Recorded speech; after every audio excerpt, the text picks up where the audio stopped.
Chinese Communist Party wants to know what you think about China. So, they're tracking you online.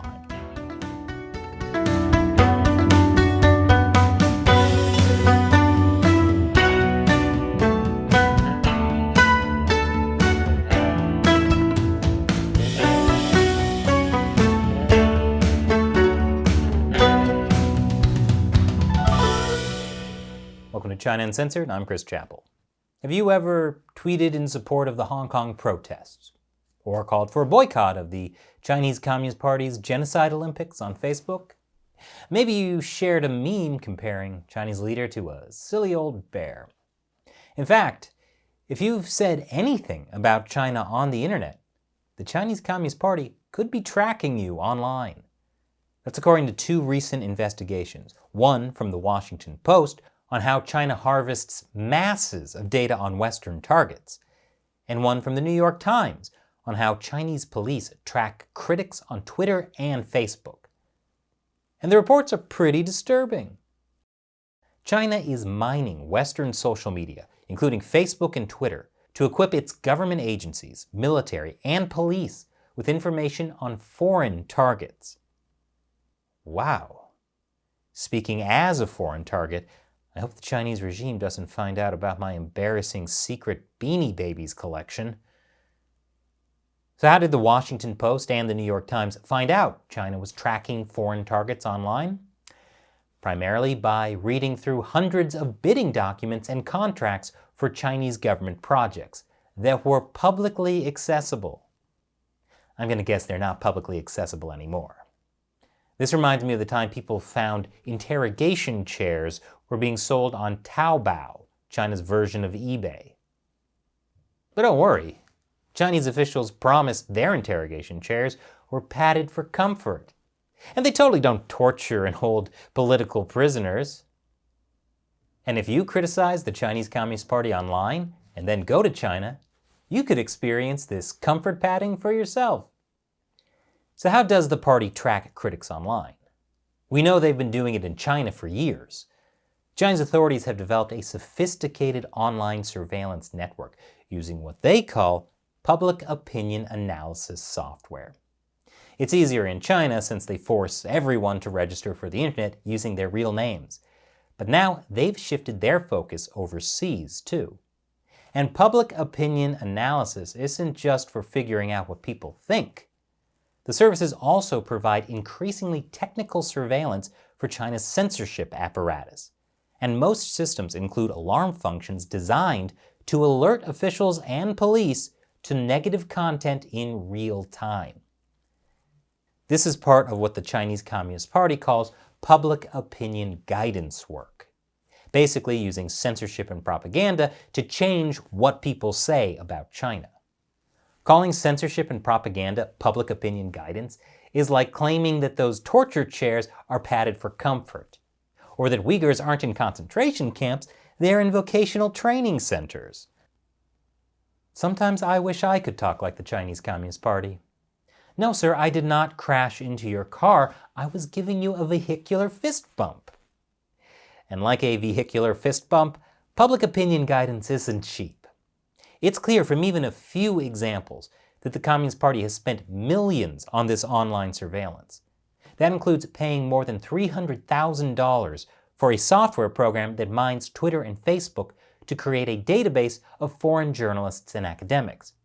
Another $200,000 for a program that analyzes Western chatter on Hong Kong and Taiwan. And operating an entire cyber center in Xinjiang that's used to monitor Uyghur language content abroad. The party also spends money buying and maintaining foreign social media accounts for Chinese police and propaganda departments. Wait, is that why I keep getting friend requests from not the Ministry of Public Security? But that's not all. The Washington Post spoke to people who are involved in public opinion analysis in Beijing. And they described software systems that automatically collect and store Facebook and Twitter data in real time on domestic Chinese servers. Both Facebook and Twitter ban organizations from doing this without authorization. So the question is, do Facebook and Twitter not know what the Chinese regime is doing, or have they authorized it? Both options are kind of terrifying. And remember when I told you earlier these software systems include alarms for negative content? That's not all.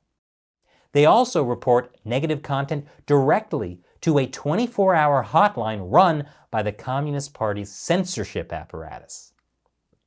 And those reports include the details of individual social media users. What does the Chinese Communist Party do with those personal details? I'll tell you after the break. Welcome back.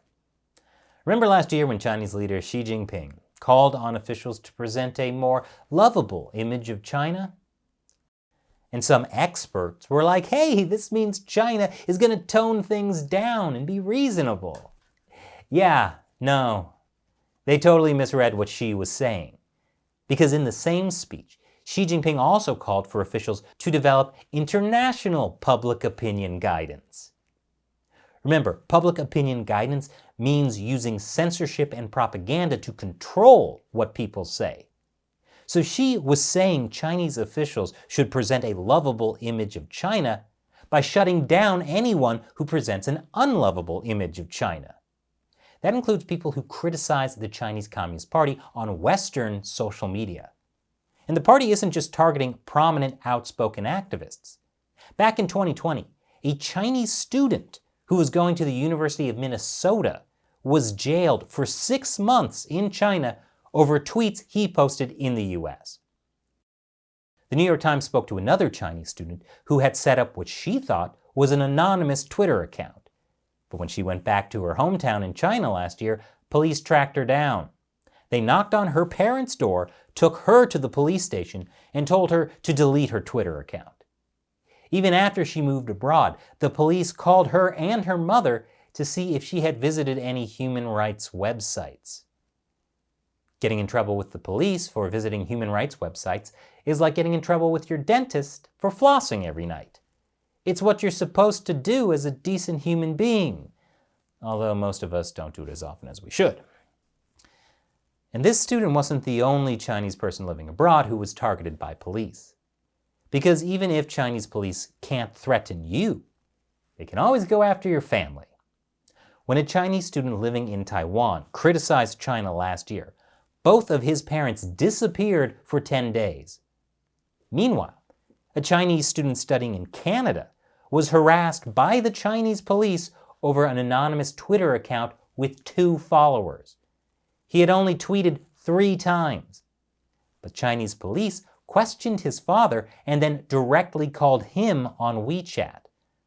The police told him they had tracked him by his IP address and knew where he lived in Canada. When the student went to the Canadian police for help, they told him they couldn't do anything about it because it was happening in China.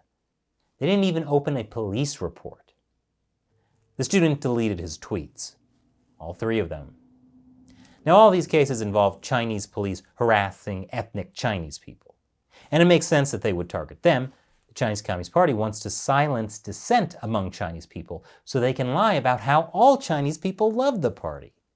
Plus, it's just easier to threaten Chinese people who have family back in China. They do the same thing to Uyghurs and Tibetans, too. Basically, if you have loved ones in China, the Chinese regime will treat them like hostages. But while the party is starting with people who are easier to threaten, their expanding surveillance network shows the party is coming for foreigners, too.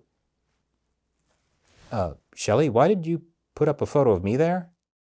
Does this mean they're going to find out about the Beanie Babies? What can I say? I'm a 90s kid. The point is, no one is safe from Chinese surveillance. The New York Times spoke to a contractor who does surveillance work for the Chinese authorities. The Times called him a specialist in tracking people living in the US. According to the specialist, a single tweet or Facebook post could be enough to attract official attention. He said he had been assigned to investigate Chinese undergraduates studying in the US, a Chinese-American policy analyst who is a US citizen, and journalists who had worked in China. He showed the Times a sample document that included personal and career information and professional and family connections to China, as well as a statistical analysis of the reach of the person's account. So how does this guy get such detailed information? He said he used voter registries, driver's license records, and hacked databases on the dark web to pinpoint the people behind the posts. Personal photos posted online can be used to infer addresses and friends. Hold on. He uses voter registries and personal photos? Kind of ironic that the greatest danger to U.S. democracy could come from people posting "I voted" selfies on Facebook. But it's not just dangerous because of who's being tracked by the Chinese regime. It's also dangerous because of who's doing the tracking. I'll explain more after the break. Welcome back. It's not surprising that Chinese police are buying these surveillance systems to track people on Facebook and Twitter. But what is unexpected is who's running these systems. In many cases, it's being done by Chinese state-run media, like the People's Daily. The People's Daily Online, which provides one of the country's largest contract public opinion analysis services, won dozens of projects that include overseas social media data collection services for police, judicial authorities, Communist Party organizations, and other clients. Some of the documents mention the People's Daily having overseas servers as a big plus. That means they can monitor people overseas without having to deal with China's Great Firewall. But it's not just the People's Daily. My favorite Chinese state-run media, the Global Times, won a $500,000 contract to provide a China-related foreign media and journalist opinion monitoring system for China's foreign ministry. Close to 40% of the Global Times monitoring unit's staffers are senior Global Times reporters. In other words, the Global Times is using reporters as spies. In 2020, the Trump administration designated most major Chinese state-run media in the U.S. as foreign missions. That means the U.S. government recognizes these outlets as an arm of the Chinese state, just like the Chinese embassy. They also put a cap on how many employees these state-run medias could have in the U.S. At the time, the Trump administration was criticized for stifling press freedom. But as these reports from the Washington Post and the New York Times show, Chinese state-run media workers aren't journalists. They're propaganda workers for a hostile state. Some of them don't just push propaganda, they also spy on people for the Chinese regime. And they're gathering information that's used by Chinese police to threaten people who criticize China. You know, for years we were told that China might be strict with its own people inside China, but don't worry, the Chinese authorities don't care what happens outside China. They just want to be left alone. If we don't interfere with them, they won't interfere with us. That was a stupid lie. And now we're facing the consequences. I'm not saying people should stop criticizing the Chinese Communist Party. That's what they want. In fact, this just means we need to further expose the party. Just make sure you're doing your best to protect your beanie babies. And now it's time for me to answer a question from a fan who supports the show on the crowdfunding websites Patreon or the community subscription platform Locals. Today's question comes from Dahoover on Locals. What do you think would happen if Xi Jinping decided to go and visit Taiwan one day? It would be quite embarrassing if Taiwan declined his visa. Do you think they would? Well, Dahoover, Xi Jinping would never visit Taiwan, with one exception.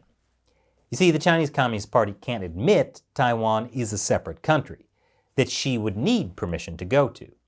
They don't acknowledge Taiwan's government at all. So Xi would never do an official state visit to Taiwan because that would be admitting that Taiwan's president, Tsai Ing-wen, is equal in rank to Xi.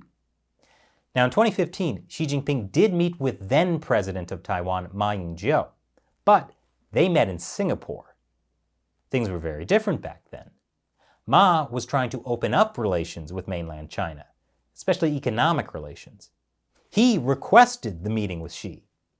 And the Communist Party thought they would just be able to subvert Taiwan into becoming part of China using the one country, two systems policy they used in Hong Kong. But that didn't happen. And after the Hong Kong protests, Taiwanese people won't accept one country, two systems. At this point, the only way Xi will visit Taiwan is after a successful invasion by the People's Liberation Army. So let's hope he never gets there. Thanks for your question, Da Hoover, and thank you for your support on Locals. And if you'd like me to answer your question on the show while supporting the work we do, head over to patreon.com/China Uncensored or locals.com/China Uncensored. Once again, I'm Chris Chappell. See you next time.